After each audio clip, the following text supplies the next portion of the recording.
Jupyter is an open source and an interactive web-based Python interface for data science and scientific computing. Some of its advantages are that it provides very rich and powerful Python language support. It allows you to create and share your Jupyter notebook and also contribute to other notebooks online.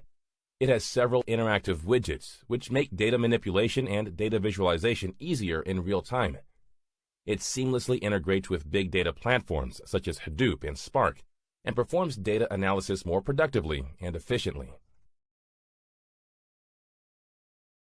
Most likely, you wouldn't need to follow this step because the Anaconda installation would automatically take care of it. In case it doesn't, follow the steps here to install Jupyter Notebook on your system. Type the command conda install Jupyter on Anaconda prompt and press enter to execute it. Ensure that you are connected to the internet. It will fetch and download all the required libraries from the internet. Once the installation is complete, you can launch the Jupyter Notebook, which will open in a separate web browser. You can similarly install other Python libraries. Visit the relevant sites to find the appropriate command lines. We are now done with setting up the Python environment. We'll move on to revising and learning some basics of Python. Let's create a basic Python Jupyter notebook, as you can see here. It's running as a web application at port 8888 on localhost. Let's first import the sys module and verify the version of the downloaded Anaconda platform. You can also import the platform library to view the Python version. Let's try to create and print a test string. As you can see, the Python interpreter successfully generates the string output. You can also try out some basic mathematical operations, such as addition and multiplication, to test if the installation is working well. A variable can be assigned or bound to any value. When you assign a value to a variable, you are creating references and not duplicates of the value. I'll explain this in greater detail later. For now, you just need to understand how values are assigned to variables. Remember that the variable should appear on the left, followed by an equal sign, and then the value itself. You can see that no matter what the data type of the assigned value is, be it integer, float, or string, you don't need to separately specify the data type of the variable. The variable directly takes on the data type of the assigned value. Let's look at an example. Here, we assign a string value and integer value to the two variables. To print these variables, type print, followed by the variable name. To view the data type of the variables, use the print type method and specify the variable names within the parentheses. Now let's see if you can access a variable without actually defining it. You can see this throws an error. Let's fix it by assigning a value to the variable. This proves that a variable can only be accessed if it is defined or has an assignment. You can also make multiple assignments simultaneously. To view the variables, type their names. Remember that when you assign a value to a variable, you are creating references and not duplicates of the value. Let's try and understand what that means. Here in this example, we're assigning x the value 7. Since 7 is an integer data value, x becomes an integer data type as well. Now, on the back end, what happens is that an integer value 7 is created and stored in memory. Then a name or variable x is created. It's assigned a reference address of the memory location where the value 7 is stored.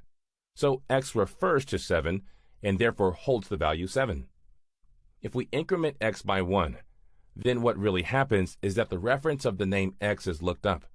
The value at the reference is then retrieved. The 7 plus 1 calculation occurs, producing a new data element 8, which is stored in a fresh memory location with a new reference. The variable x now refers to this new address. The old value is now no longer needed and is therefore discarded. You have looked at how variables can be assigned values. It's time now to look at some basic data types in Python. The two main numeric Python types are integers and floats. Floats are decimal numbers. That's how they're referred to in all programming languages. The size of the integer, which can be stored as an int, is dependent on your platform, whether it's 32 or 64-bit. But large integers are automatically converted to long type by Python. Here, you can see that we divide two numbers. It's important to remember that if the numerator and denominator are integers, then the result will also be an integer, even if the accurate answer is a float. However, if either the numerator or denominator is a float, then the result will also be a float. So you can see that mathematical operations in Python largely depend on the data types of the numbers involved. Python has extremely powerful and flexible built-in string processing capabilities. There are multiple ways to create string objects. You can enclose them with single quotes, double quotes, or three double quotes. All three ways generate similar outputs. Python also supports the none and Boolean data types. None is the Python null value type. If a function does not explicitly return a value, it implicitly returns none. The two Boolean values in Python are written as true and false. Comparisons and other conditional expressions evaluate to either true or false. In this example, a variable is assigned a value none. To check if the assignment occurred correctly, you can use the keyword is as shown here. You can see that it returns a Boolean value, which is true in this case. Now assign an integer value to the same variable and check it again. As expected, it returns false this time. You can also typecast a number from one data type to another. For example, let's define a float as shown, and then print its data value. To cast this float value to an integer, use the int function as shown here. You can see that it generates an integer output. Similarly, to cast a float value to string, use the str function, and it will return a string output. A tuple is a one-dimensional, fixed-length, immutable sequence of Python objects. Immutable implies that its content cannot be modified. The easiest way to create a tuple is to provide a comma-separated sequence of values. In this example, a tuple is assigned a bunch of mixed comma-separated data type values enclosed within parentheses. Let's view it by referencing the tuple object.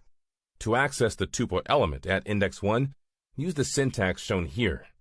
The index usually starts from 0. If you try to modify the value at a specified index, it throws an error since a tuple is immutable. As you saw earlier, you can use the index of an element to view and access it. To access elements with the help of positive indices, count from the left starting with 0. You can also use negative indices by counting from the right starting with -1. Negative indices are useful as they help you to easily refer to elements at the end of a long tuple. You have seen how to access individual elements in a tuple. You can also access a range or slice of elements within a tuple. Slicing allows you to create a subset of the tuple. To slice a tuple, mention the indices of the first element and that of the element immediately after the last element. This is because while the first index is inclusive, the second one is not. For example, here you can see that referencing indices 1 to 4 creates a tuple subset with elements from index 1 to 3. You can also use negative indices to slice tuples as shown here. In contrast to tuples, the length of lists is variable and their contents can be modified. They can be defined using square brackets or using the list type function. Here, a list is defined using comma-separated values of mixed data types. You can view the content of the list by just referring to the list object. You can use the append method to add a value to the list. Note that this value gets added to the end of the list. You can also remove any particular item by just referring to the element value. You can see that Mark is no longer part of the list. 101 is now the first element. Use the pop method to simultaneously view and remove the value at a particular index. Similarly, use the insert method to insert a value at a particular index. Note that Smith is now included at index 1, while test, which appeared after 23.6, is not there anymore. Just like tuples, you can access elements in a list through indices. As you have learned earlier, positive indices are counted from the left starting with 0. By providing the positive index, you can access the specified list element. Recall that negative indices are counted from the right, starting with -1. Since -2 refers to the second element from the right in the list, the value 11 is generated as the output. As you sliced tuples, you can also slice lists. Recall that to slice a tuple, the indices of the first element and the element immediately after the last element must be specified. The same is applicable to lists. You can also use negative indices to slice lists, as shown here. Dictionary is likely the most important built-in Python data structure. Dictionaries are mappings of a set of keys to a set of values. Keys are variables, and they are listed together with the values assigned to them. This forms key-value pairs. The keys can be of any immutable type, and the values can be of any type. A dictionary is a flexibly sized collection of key-value pairs, where keys and values are Python objects. You can define, modify, view, look up, and delete the key-value pairs in the dictionary. The difference between view and lookup is that view allows you to view the entire object, while lookup lets you access a particular element within the object. You can create a dictionary using colons to separate keys and values enclosed within curly brackets. In this example, the dictionary contains 3 key-value pairs separated by colons and enclosed within curly brackets. You can view the content of the dictionary, or dict, by referring to the dict object. Use the keys method to view all the keys. Similarly, use the values method to view all the values present in the dictionary. You can also access and modify individual elements in a dict. To access a value, pass the key name to the dict object. In this example, passing the name Kelly retrieves the associated value, which is the email ID. Similarly, passing ID retrieves the values associated with it. You can access only one value through the key. Use the update method to update the value for a corresponding key. Here, you can see how the values for ID are updated. You can also delete a key with the help of the delete function. You can see that the ID key and the values associated with it have been deleted from the dict. A set is an unordered collection of unique elements. You can think of them as dicts, but without values. You can create a set using either the set function or by listing all the elements within curly brackets. If you check the object's type, you can see that it shows up as a set. To view the set, type its name. Note that BMW and GM, which are mentioned twice, appear only once since a set only contains unique elements. Let's understand set operations through an example. Create 2 separate sets of auto survey. Now try to generate a combined survey report using the OR operation, which is a union operation. Note that the combined survey report does not contain any duplicate values. Use the AND operation, which is an intersection operation, to view the common elements between both sets.